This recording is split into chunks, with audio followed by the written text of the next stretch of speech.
Here's an off-cuff question. Do you know what the Electoral College is and how it affects your voting? It's funny you should say that, and Brian's laughing because he knows where I'm going to go with this. I do understand the Electoral College. I do understand how it impacts my vote, theoretical voting rights. I have a kind of a cockeyed view of voting and election. Please share. I just tend to be a little bit of a conspiracy theorist. I'm not. I think that we are, in our country and around the world, I think we are fed information that a smaller group wants us to eat. And I think that there's a smaller group that's in charge that can manipulate how we vote, manipulate what drives us politically, what drives us to make decisions. And I'm just not, I can't say to you, Brian, I think this is a sham, or I think this party is a sham. For me, I'm just not sure that I'm given all the information in real terms that would help me make a logical decision. And, I can say this, I can take this a step further, in that I think in America right now we have in theory, we have two political parties, for the most part, maybe a third or fourth kind of coming up, but for me, neither of those parties represent everything that I'm about. I like some of the Republican stuff, I like some of the Democratic stuff, and I don't think that we have a good representation of where people fall in reality. And we're forced to go into a booth and pull a little lever to pick somebody that, instead of going, oh my gosh, I really want Brian Cook to be the next president, it's like, who do I want less? Yeah. Who do I want the world to see less? Who is the lesser of two evils? And I just think that's a bad way. And with, looking back when the country first got started, and news wasn't instantaneously, and it wasn't on such a mass scale that you could do something, go outside here and do something and have it be all over the internet and have it be all over the world in seconds. Right. And so for me, I just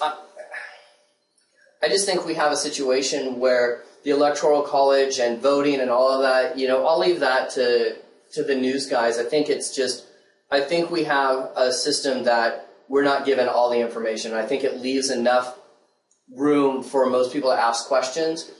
And going back to what drives me nuts about people is I just get driven nuts when somebody lock arms and just says, this is how I feel, and there's no opening for conversation or no opening for discussion. Right.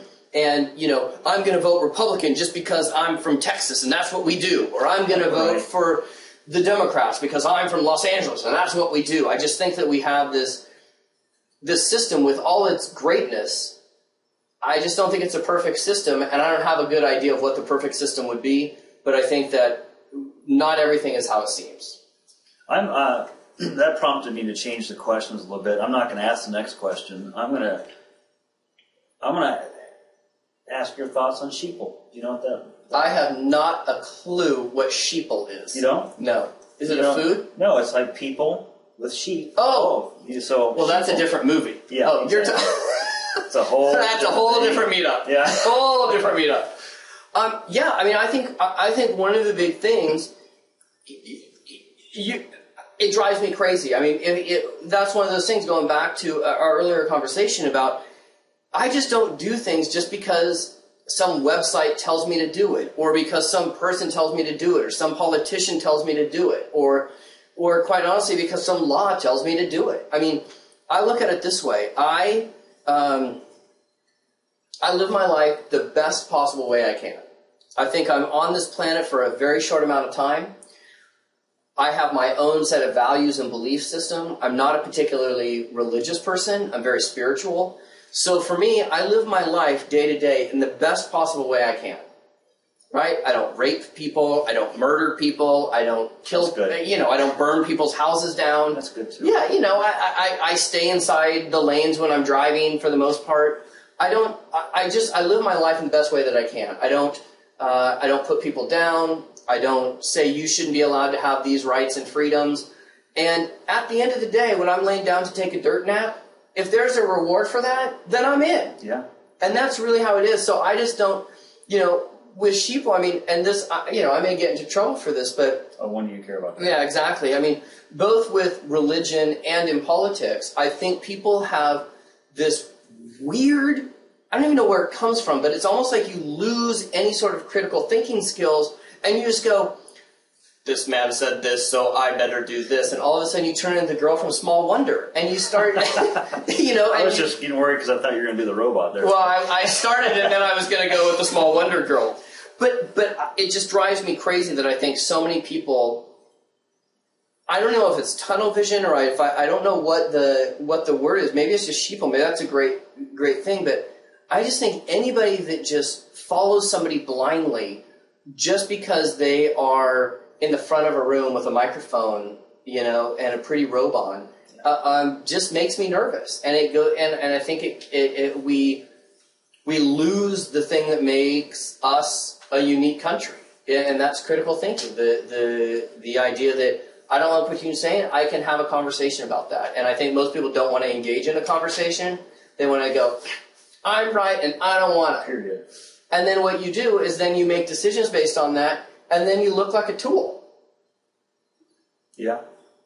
Yeah, that's good. So I think that's that's the sheeple deal. Yeah, I'm glad I could educate you while we were in the interview. What's the first thing you do in the morning? When you get out of bed, what's the first thing you do? I do one of two things. It's pretty much habitual. I like to either go for a walk. I either make I have a Starbucks fairly close to my house. I'll either go for a walk and get a coffee, or go downstairs and make a coffee, and then I'm on the computer and sort of checking it. Okay. After peeing. I pee. Yeah, that's a given. Who's the last person you called and why? I believe the last person I called was you. No, I called you. Oh, okay. You know what? I don't even remember who the last person I called. Let me grab my phone and see who the last person I called. This could be really interesting. I hope it's someone good. I think you called the cameraman. This is great. This is totally great. I actually called the gal that runs my entire office. Okay. And here's why. There was a post that was made on Facebook that I made on Facebook that a business owner, a president of a company, saw, wrote an email to another person thinking that I was out of line and putting that post on there. So she called me and it turned into this whole drama thing. And so I called Christina to please go into my Facebook account and take that post off. Because, but here's the thing. One of the downsides of having a presence, if you will, or having an audience is that sometimes you lose your independence. And that's just it's more of a responsibility than anything. Mm-hmm. And, I don't ever think I'm a celebrity or any of that kind of stuff, but there have been some instances where stuff like this happens and you go, oh, I didn't really think of this. One time I posted something on Facebook that was a completely innocent comment, and my phone blew up, my email blew up, and I was like, whoa, this is taken totally out of context. And then you go back and read and you go, okay, well, I guess I understand why you were upset, but did it really warrant the huge reaction over here? Yeah, I remember that. Yeah, so... Well, you're going to feel good about this. This is my last question, and it's been fun.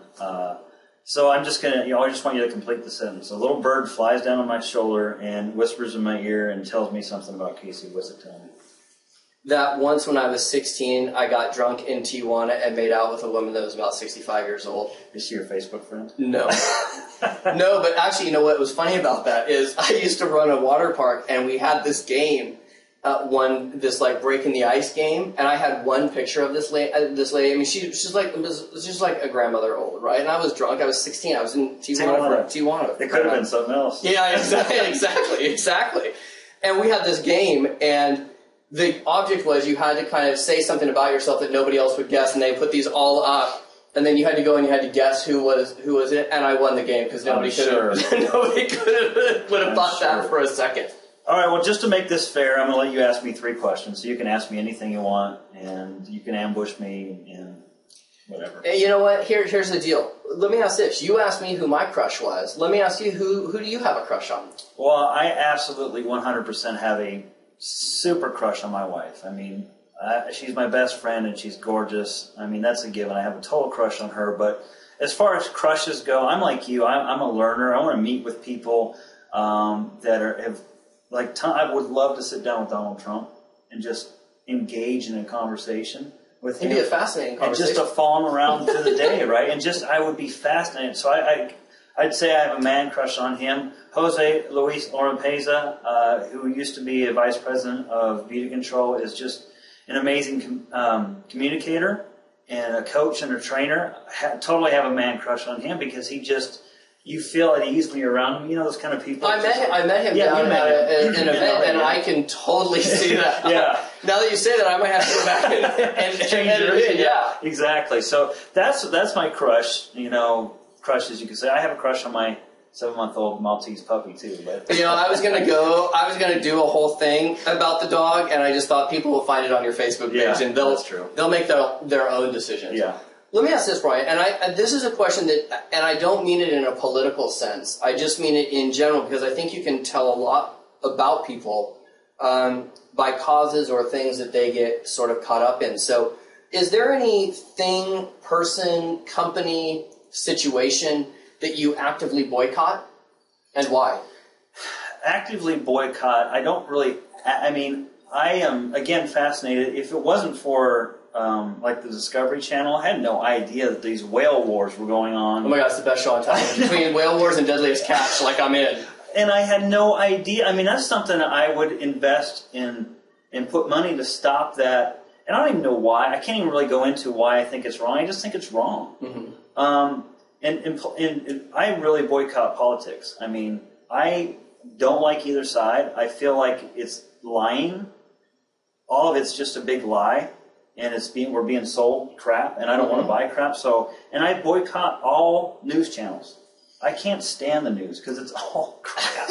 You know what's so funny is I have a lot of friends that do the same thing, and I crack up because I just have such a different perspective on watching the news shows that I love going to. Like, if you had asked me what's the last thing I watch on TV, I love watching constant negative news. I love watching CNN because. Going back to your earlier question, I think it's all phony, and it is just as comical and entertaining to me as The Real Housewives. Yeah. Like, I just find it, I don't buy anything that they're selling, so if you don't buy anything that you're selling, for me, politics is hilarious. You know what it is? I'll steal this from Kathy Griffin because it was so brilliant.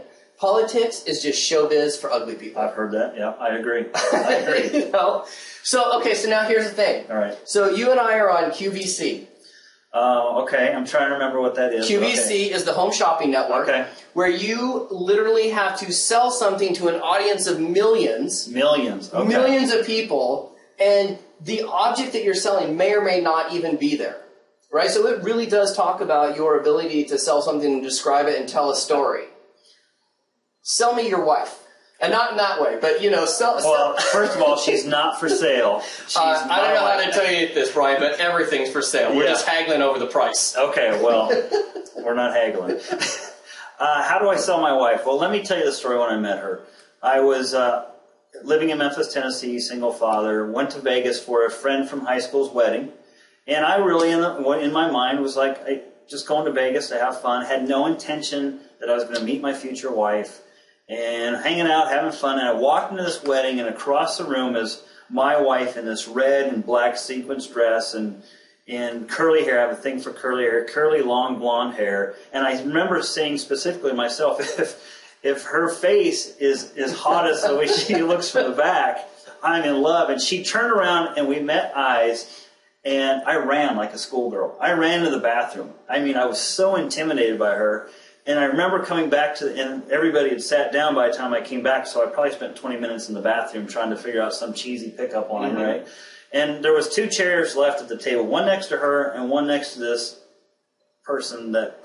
This person? Yeah, that I didn't want to sit by.